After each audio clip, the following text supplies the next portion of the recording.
அனைவருக்கும் வணக்கம். நம்ம கோயம்புத்தூர்ல கற்பூரவள்ளி வாழை 800, பாக்கு மரம் 800, தென்னை மரம் 50 பார்டர் கட்டி போர்வெல் எல்லாம் போட்டு டீசென்டான மெயின்டெனன்ஸோட இருக்கிற வாழைத்தோப்பு தாங்க பார்க்க வந்திருக்கோம். இந்த இடம் அமைஞ்சிருக்கிற லொகேஷன் பாத்தீங்கன்னா சுற்றி வர ஃபுல்லா தென்னந்தோப்பு வாழைத்தோப்புன்ற இடத்துக்கு மத்தியில இயற்கையோட இயற்கையா அட்டகாசமா அமைஞ்சிருக்குங்க. இந்த இடத்த பத்தின ஃபுல் டீடைல எலாபரேட்டா சொல்றேன், வாங்க பார்க்கலாம். இடம் அமைஞ்சிருக்கிற லொகேஷன் நம்ம தொண்டாமுத்தூர் டு நரசிபுரம் ரோட்ல வளையபாளையம் என்ற ஏரியால மல்லிகை வீதி போற வழியில தாங்க அமைஞ்சிருக்கு. ரோடு அட்டகாசமா போட்டிருக்காங்க. 23 அடி 30 அடி தார் ரோட் பேஸ்ல நல்ல வண்டிங்க எல்லாம் போயிட்டு வரக்கூடிய அளவுக்கு ஸ்பெசிலிட்டியோட தோட்டங்களுக்கு மத்தியில தோட்டமா இந்த இடம் அமைஞ்சிருக்குங்க. நம்ம தோட்டத்துக்கு இண்டிவிஜுவலா ஃபென்சிங் பண்ணி கேட் போட்டு டீசென்ட்டா மெயின்டைன் பண்ணிருக்காங்க. இதுல இன்னொரு அட்டகாசமான விஷயம் என்னன்னா 3 பேஸ்ல அக்ரி சர்வீஸ் ஈப்ளைன் எடுத்திருக்காங்க. நமக்கு இதுல ஃப்ரீயாவே மானியம் கிடைச்சிடும். அதனால ஈபி பில்லே வராது. நம்ம சைட்டுக்குள்ள வந்தோம்னா ஒரு 5 ஹெச்பில 850 ஆழத்துக்கு எக்ஸ்மா மோட்டர் போட்டிருக்காங்க. அது போக சொட்டு நீர் பாசனம் இண்டிவிஜுவலா ஒரு மரத்துக்கும் போய் கனெக்ட் ஆகிற மாதிரி மேனுவல் முறையில அமைச்சிருக்காங்க. 3 பேஸா அமைச்சிருக்காங்க.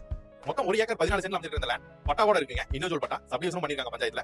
மொத்த விலை 3,40,00,000. நெகோசியபிள் பிரைஸ் தான். ஸ்கிரீன்ல தெரியற நம்பரை கான்டாக்ட் பண்ணி டைரக்டா வந்து விசிட் பண்ணி பாருங்க. இது போன்ற மோர் அப்டேட்ஸ்க்கு நம்ம சேனலை ஃபாலோ பண்ணிக்கங்க.